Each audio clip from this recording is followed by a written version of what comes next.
नमो नमः।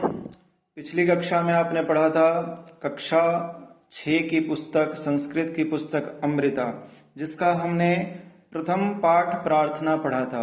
प्रार्थना में हमने 2 श्लोकों का अध्ययन किया था, त्वमेव माता च पिता त्वमेव। आइए प्रथम पाठ के प्रश्नोत्तर को आज हम करते हैं। इसके उत्तर और प्रश्न एवं उत्तर के विषय में आज पढ़ते हैं।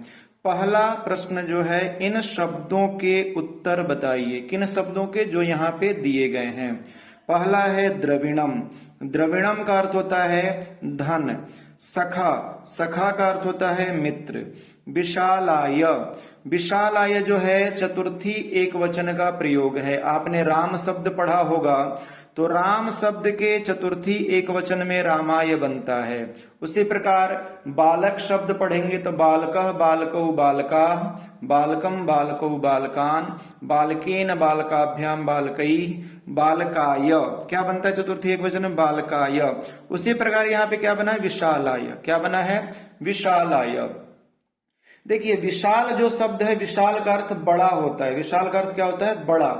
और ये विशेषण किसका है, सागर का। यानी आपने पढ़ा होगा कि विशालाय च सागराय, यानी विशाल सागर को नमस्कार करता हूं। ठीक है, तो विशाल का अर्थ यहाँ पे क्या, बड़ा, बड़ा समझ सकते हैं आप। नगेंद्राय आपने पढ़ा था, नगेंद्र का मतलब अर्थ होता है, नगेंद्र का अर्थ होता है पर्वत। क्या होता है, पर्वत। नगेंद्राय च हिमालयाय आपने पढ़ा है।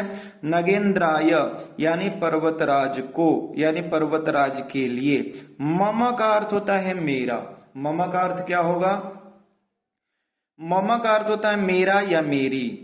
आपको मेरा या मेरी से संबद्ध कुछ भी बात कहना हो तो आप वहां पे क्या कह सकते हैं, मम। क्या कहेंगे वहां पे, मम। दूसरा देखिए लिख रहा है, बंधुश्च के समान इन शब्दों को जोड़कर बोले। देखिए इसमें बंधुश्च, ये जो स है वो विसर्ग था। पहले क्या था, वह विसर्ग था। उस विसर्ग को क्या बना दिया गया है, श बना दिया गया है।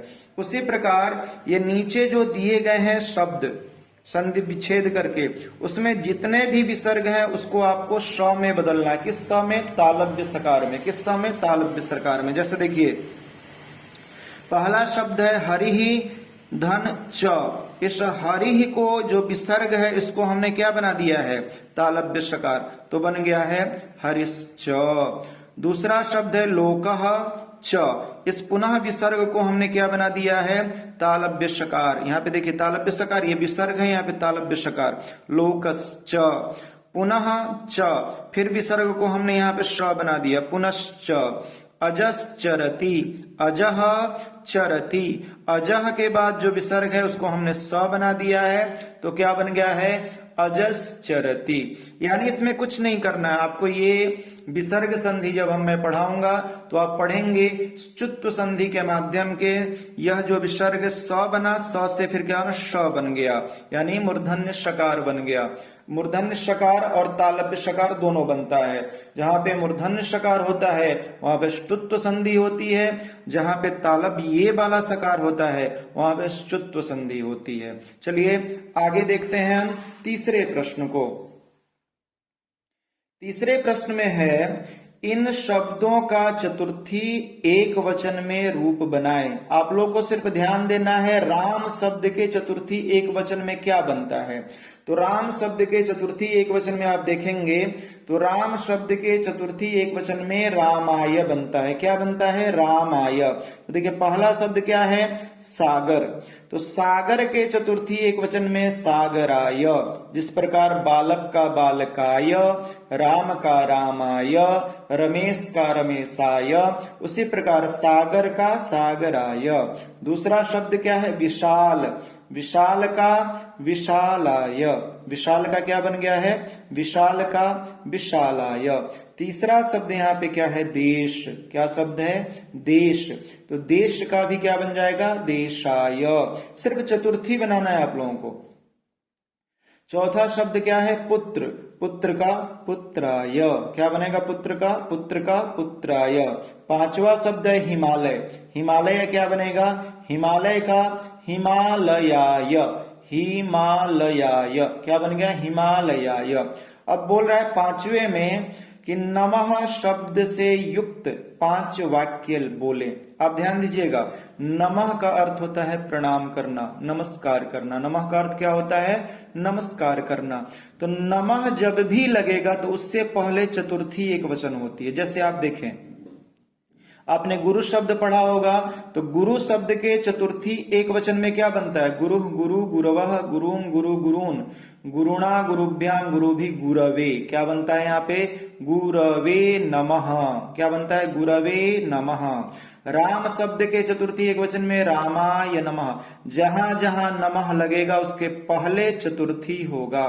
पितृ शब्द पढ़ा होगा आपने, पिता, पितरौ, पितरः, तो उसमें चतुर्थी एक वचन में पित्रे बनता है। क्या बनता है? पित्रे नमः। पिता को नमस्कार, राम को नमस्कार, गुरु को नमस्कार। मुझे लग रहा है आप लोग को समझ में आ रहा होगा। यानी नमः जहां भी लगेगा उससे पहले चतुर्थी एक वचन का प्रयोग होता है। किसका प्रयोग होता है? चतुर्थी एक वचन का प्रयोग होता है। अब इन वाक्यों में रिक्त स्थानों को सही शब्द से भरे। जो आपने पढ़ा है उन्हीं शब्दों से भरना है इसको।